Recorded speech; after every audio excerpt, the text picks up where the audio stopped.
Hi, Recap Corner here. Today, we're gonna be doing a big breakdown to discuss our film The Banker. Spoilers ahead. Be prepared, watch out, and take care. Don't be fooled by the appearance of Bernard, a shoe-shining boy with a shabby hat. Hidden beneath it is a keen business acumen. He intentionally sets up his stall in front of the bank, where his clients are mostly wealthy white people. Despite earning little money from shining shoes, Bernard takes his time as he listens carefully to the financial secrets that the white people talk about while waiting. Once they leave, he diligently records everything he hears in a notebook. What Bernard really desires is the valuable financial knowledge he acquires from his wealthy, white clients. He has known since he was very young that his lifelong dream is to become a banker. However, this is Texas in 1939, a place where black people face severe discrimination and oppression. Bernard's father sadly tells him that his dream is impossible. Nevertheless, Bernard's eyes convey a strong determination to succeed against all odds. 15 years later, the grown-up Bernard moves to Los Angeles with his wife Eunice and their children. The racial discrimination in Los Angeles is not as severe as it was in his hometown, so he decides to start his business there. Bernard saw an opportunity to take advantage of the market disparity between whites and blacks in Los Angeles. He observed a white-owned apartment with weeds on the front door, located adjacent to the black area, that was only half occupied. He approached the owner and offered to purchase the property for $30,000 up front and $5,000 when he was able to rent out all the rooms. Although the owner was initially hesitant, they eventually agreed to the deal. With this purchase, Bernard was now able to provide housing to the large number of people in the black community who had financial needs but were unable to find a place to rent. This savvy investment allowed the family to move out of their cramped utility room and into their own home. Bernard had always been cautious when it came to taking risks, especially in business. As he bid farewell to the shop owner, he noticed a calendar on the wall bearing the logo of a local bank. Curious, he inquired about it, and the owner mentioned that it had been given to him by the bank's manager. Intrigued, a sudden idea flashed through Bernard's mind. Without delay, he set out for the bank, determined to speak to the manager himself. Upon arriving, he was met with resistance from the manager's secretary, a woman whose prejudices were evident in the way she spoke to him. Undeterred, Bernard remained calm and resolute, refusing to be discouraged by her discriminatory attitude. With perseverance and a bit of charm, he managed to get past the secretary and finally came face to face with the bank manager. Bernard waited outside the bank for a few hours until the manager came out. He stopped the manager and told him that he knew one of the bank's VIP customers and that his business idea would benefit that customer. He asked for a loan, but the manager rejected his request. Later that night, the owner of the shop called Bernard and asked if he had used his name to try to get a loan. Bernard apologized for his actions. The owner was not upset with Bernard and admired his perseverance. He decided to guarantee Bernard's loan, and Bernard was able to buy the property and renovate it. One day, while Bernard was supervising the renovation, an old white lady returned home and saw him. She spoke to him with a mean expression and told him to be more careful. Despite her behavior, Bernard remained composed and continued his work. When the old lady confronted him, Bernard calmly responded, "Don't worry, this is my building and I will definitely take good care of it." The old lady was speechless and went home angrily. Soon after, the police arrived and the old lady had called them. They questioned Bernard and asked him if he had pretended to be the owner and contradicted her. Unexpectedly,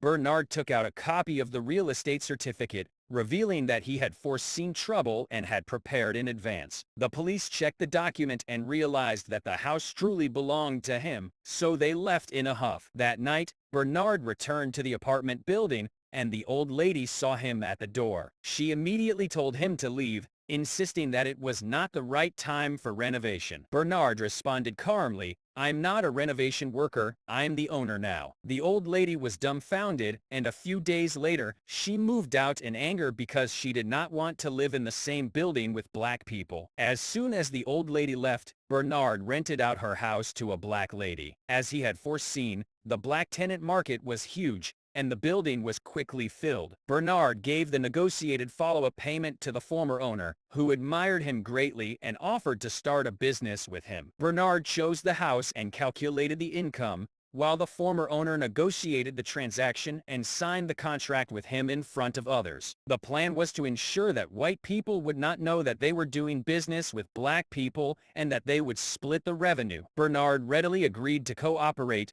and the partnership between them progressed smoothly, resulting in immediate financial success. Shortly after, he moved his beloved family from an apartment block to a mansion, providing them with a happy life. Bernard demonstrated wisdom by choosing not to respond with violence when someone discriminated against him. He understood that retaliating would only serve to reinforce their game rules, and he refused to play by them. Bernard aims to play by his own rules and pursue rational economic decisions to maximize profits, which he considers his ultimate goal. However, life can be unpredictable, and challenges can arise at any moment. Unfortunately, the former owner who collaborated with Bernard was an elderly and frail person who passed away suddenly after a few years. Upon the owner's death, his wife inherited his equity in the company. Regrettably, this woman harbors severe discrimination against black people and is unwilling to cooperate with Bernard.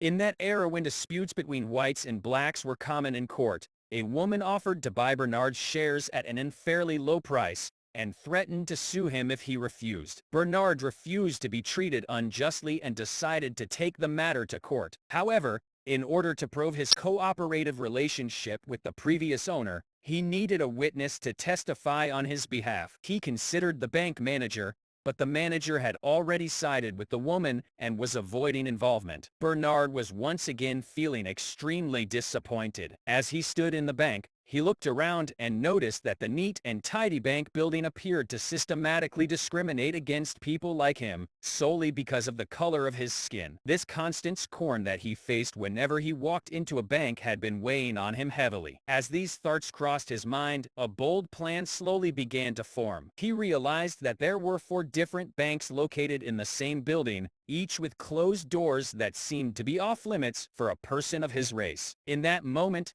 a stroke of genius hit Bernard's mind. He would buy the building and challenge anyone who dared to discriminate against him again. He immediately shared his plans with Joe, another black real estate developer in Los Angeles. At first, Joe thought Bernard was out of his mind because the land price for the building was exorbitantly high, and no person of color had ever purchased land in downtown LA. After discussing it for a while, Joe realized that Bernard was not a delusional man, but a thoughtful and rational person. He was curious to know why Bernard was so determined to buy the building. Bernard explained that as long as he owned the building, the bank inside would be obligated to serve him and could not refuse to provide him with a loan. Additionally, they would be required to disclose the real estate trends to him, making his own real estate business smoother. Although Joe was initially shocked by Bernard's idea, he eventually came to believe that it would work. Despite his own extreme wealth, Bernard also realized that he was subject to discrimination by white people everywhere he went. If he could succeed in owning property and doing business in the same areas as white bankers and developers, he could potentially make more money. However, he knew that he still would not be able to negotiate transactions with white people directly. For this reason, he and Joe would need a white person to act as an agent on their behalf. Bernard already had an idea in mind for who that agent could be. Matt had been helping Bernard with renovations, and Bernard saw potential in him. Although Matt was honest and ambitious, he was relatively inexperienced, so Bernard and Joe decided to train him comprehensively. They taught him golf, high-class manners, mathematical thinking, and real estate. To their delight, Matt lived up to their expectations and quickly became proficient at golf. While playing golf, he was also able to calculate real estate valuations like a young and promising entrepreneur at a golf club. Matt had the opportunity to meet with the owner of the bank building, and Joe had arranged the encounter. The conversation went well, and Matt was given the chance to buy the building. However, he didn't know how to proceed with the negotiation. Fortunately, before the negotiation took place, Bernard helped Matt make all the necessary preparations. He first counted the number of lights that were on in the building after dark. Then, he calculated the vacancy rate of the building. Finally, he determined the building's estimated value through its annual revenue and operating costs. Bernard prepared all the relevant numbers that might be involved and asked Matt to memorize them before meeting with the owner. As a result, no matter how the owner tried to bluff about his property,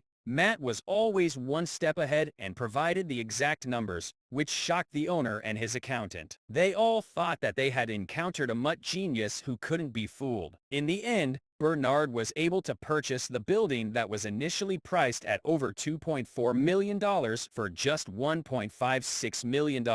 After Bernard purchased the building, the presidents of every bank in the building would come and shake his hand whenever he went in or out. Even the little manager who had made things difficult for him in the past was shocked. With the support of the banking industry, Bernard and Joe's real estate careers expanded rapidly. They were able to break the strict zoning regulations of Los Angeles's black and white segregation single-handedly. As a result, many young and promising black people were able to move into white neighborhoods. Soon after, Bernard and Joe were even received by the vice president. Several years later, in 1963, Bernard took his family back to Texas to visit his father, Britton. After their dinner, Britton expressed how proud he was of Bernard's accomplishments. The next day, Bernard walked around town with his son and they found themselves standing in front of the bank where Bernard used to work as a shoeshine boy. At that time, Texas was the most racist place in America. They met a young boy shining shoes, just like Bernard used to when he was little. To Bernard's surprise,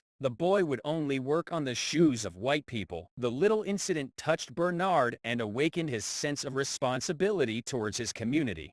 He secretly made up his mind that he must change the status quo and help the black community in his hometown get better housing. The next day, Bernard visited Joe and told him that they should buy the Mainland Bank in Texas. Joe initially thought that Bernard was out of his mind for even thinking about it, given the severity of racism in Texas. However, Bernard managed to present compelling reasons to make the purchase, and in the end, Joe agreed to help him out. They recruited Matt again and used him as their front man. Bernard and Joe successfully acquire the Mainland Bank in Texas with the help of Matt as their front man. With the bank under their ownership, Bernard immediately sets out to help African Americans in the town get approved for loans and have a fair chance at housing and money-making opportunities. However, their success is short-lived as Robert Florence Jr. begins investigating the loans approved by their bank. On a certain day, Florence follows Matt and encounters Bernard and Joe. He accuses them of approving questionable loans and threatens to use a letter from the U.S. Treasury Department to scrutinize the bank's activities in 1 month. After Florence Jr. departs, the group discusses their options, and Matt presents a proposal. Matt suggests that they acquire another bank and transfer the problematic loans from Mainland Bank to the newly purchased bank. They consider purchasing the Bank of Marlinmore,